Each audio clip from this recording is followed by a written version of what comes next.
When it comes to creating a safer learning environment for students with severe allergies, communication between school nurses and parents is essential. Whether it's sharing or developing an allergy action plan at school, raising awareness among teachers and staff, or creating a clear course of action in the event of an anaphylaxis emergency, partnerships are essential. Hello, I'm Tia Campbell, Vice President of the National Association of School Nurses. Welcome to the second program in our three-part series.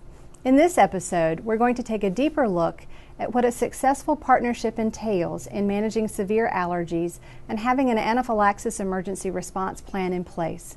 But before we get started, feel free to email any questions for our guests or the NASN team at any time at the address below.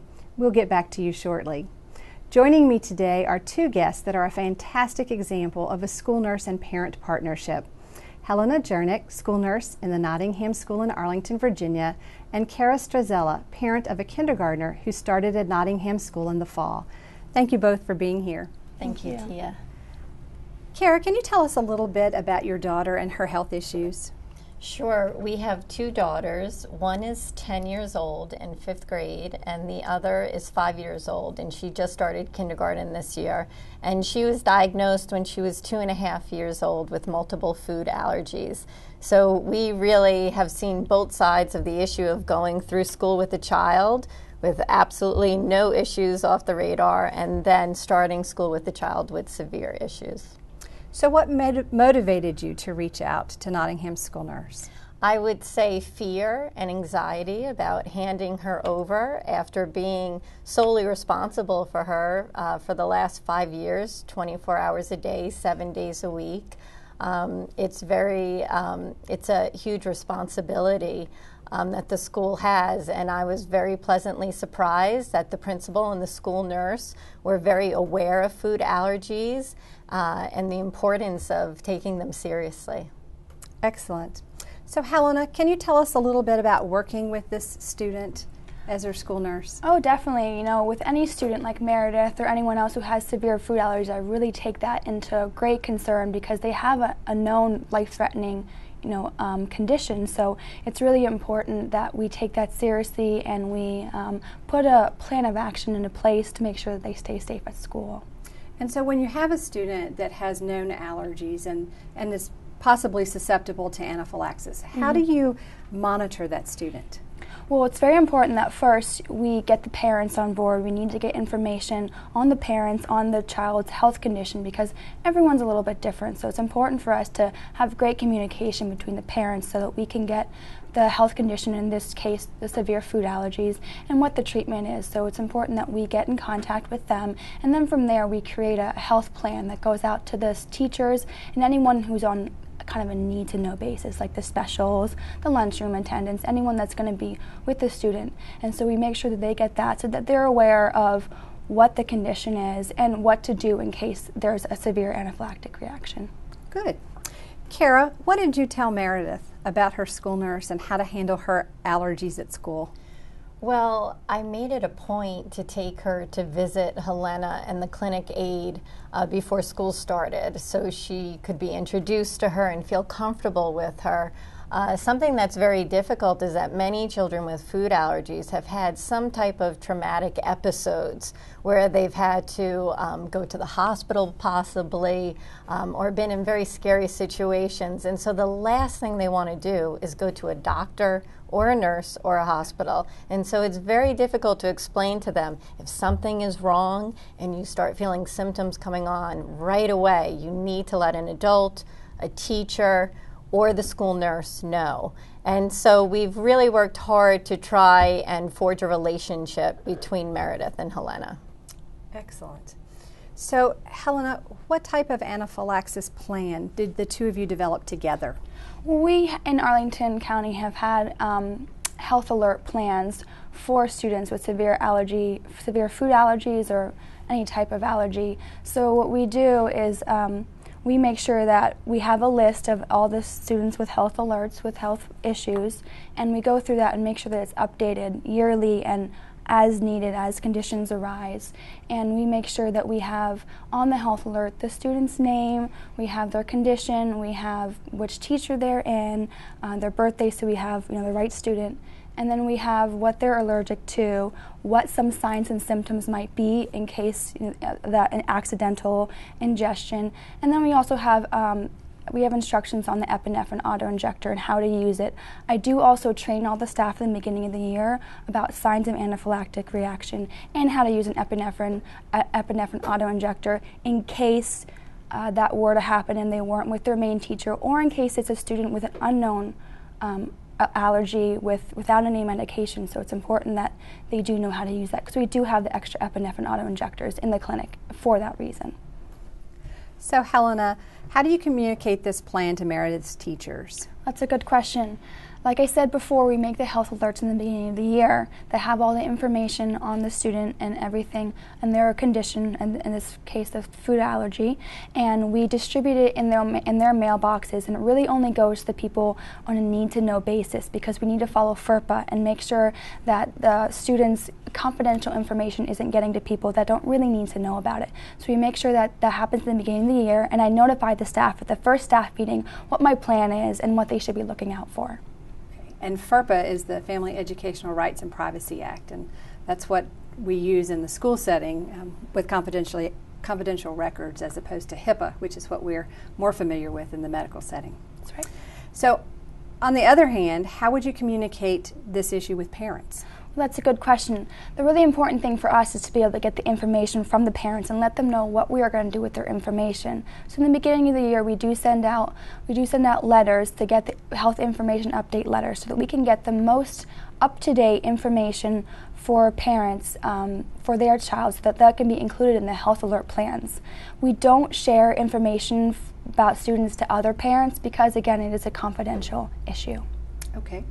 So, Kara, how often do you anticipate you're going to be in communication with the school? Oh, very often. Very often. And now that Helena and I are working on this special allergy committee, which is a very special collaboration between the PTA and the school itself, we'll be working very closely together. And how do you plan to keep that line of communication open?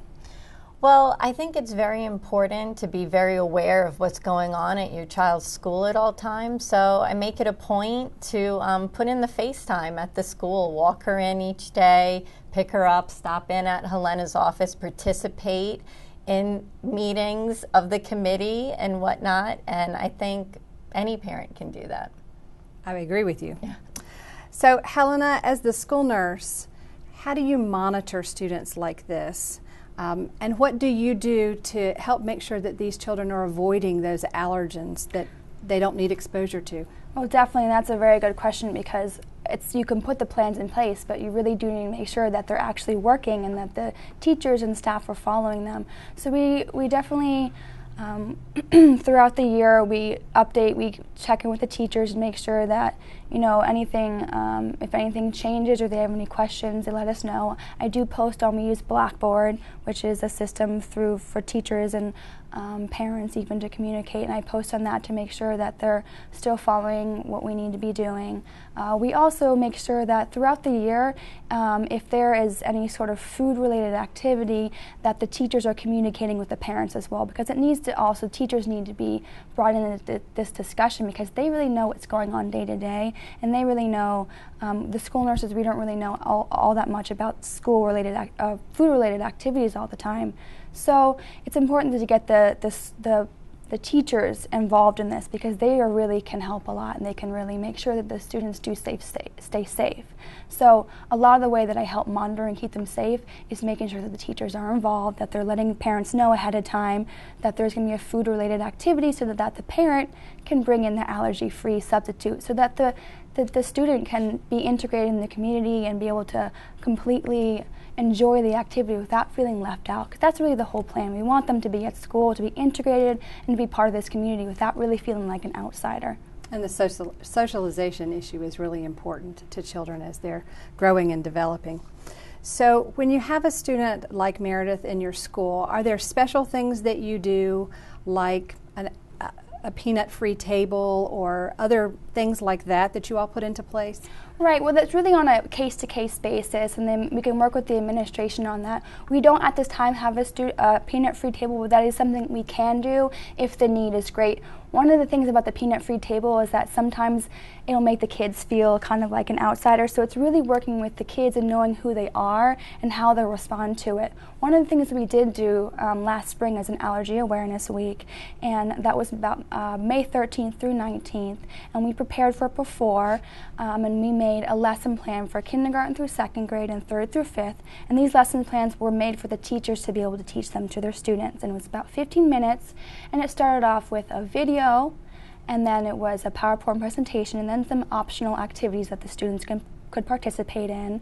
And then the parents also got a letter sent home after the activity the teachers presented, letting them know what the presentation was all about, you know, teaching their children awareness of allergies, compassion for others, how to be a pal or protect a life from food allergies. And Kara also hung up posters that she'd gotten from FAN around the campus and in the school nurse's office, and really kind of made it a fun activity that everyone can be involved in, and really create that awareness so that everyone knows that food allergy is a big deal and we can help protect each other, and what we can look for to make sure that we're all staying safe. It sounds like the two of you have been very proactive about this process in your school. So Helena, as far as medications go, things like the epinephrine auto-injector, where do you keep those? Is it better to keep them with the child, or is it better to keep them in your office? How do you keep them safe and yet accessible? Right, well my best recommendation really would be to keep the epinephrine auto-injector as close to around the child as you can at all times in case something does happen. In our case, it's an elementary school, so a lot of the children, they really can't self-advocate. They shouldn't really be carrying it in their backpacks and administering it themselves. They're really just not old enough yet. So a lot of times I suggest parents, if you can, bring in 2 packs. We'll make a pack to have in the classroom, and we always have a pack in the clinic as well. Now, as the children get older, middle school, high school age, they're more responsible, definitely would suggest having it in their backpack because they can carry it and even self-administer it themselves. Good plan. So Kara, what does it mean to you to have a health expert in your school like Helena? It takes the weight of the world off of my shoulders to know that I can put my trust in Helena and the principal and the staff. And I really think that it says a lot about the school that they've taken on this initiative. And what's so unique about it is that it really is a community-wide initiative that involves the other students as well as the food allergic children, the staff, from gym coaches, art teachers, assistants, custodians, and onward, and other parents as well. And so it's really been a wonderful experience. So do you both feel confident that you have a solid plan in place? Yes.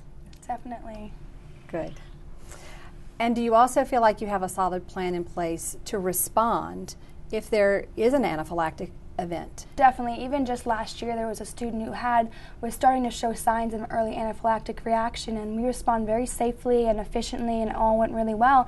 And even after we went back to try to figure out what had happened, he hadn't eaten anything he was allergic to, but just goes to show you really have to be prepared for any sort of emergency, whether the child has a known reaction or not. Kara, what advice do you have to other parents of children who have allergies, whether they're food or other allergies, and who might be susceptible to anaphylaxis? What kind of advice do you have for them? I would say to really take the initiative and be involved. First and foremost, our children are their own best advocates, and so educate your child. But you know, in my instance, my daughter is her own best advocate, but she's still only 5 years old, so she needs proper supervision and guidance, and that's why it's so wonderful to have the staff at Nottingham. But there are definitely opportunities for parents to be active in the process, because one size does not fit all. Like Helena said, there are different food allergies, different sensitivities, and you really need to play a part in your child's plan. Is there anything else you want to tell us about the plan and the process that you instituted at Nottingham? I would just like to say again how much I appreciate the support that we've received from the school, And I really tip my hat off to the principal and to Helena and the PTA presidents that they recognize the importance of this issue and really did all of this without much red tape or fanfare or anything, and really got the whole school community involved. It was really a special initiative, and I'm very proud of it. It sounds like the initiative was really very inclusive of your daughter, and as opposed to setting her apart and being different because of her food allergy, it's just made her a part of a larger process of education and communication in the school setting. Yes, and I heard that from many children last year.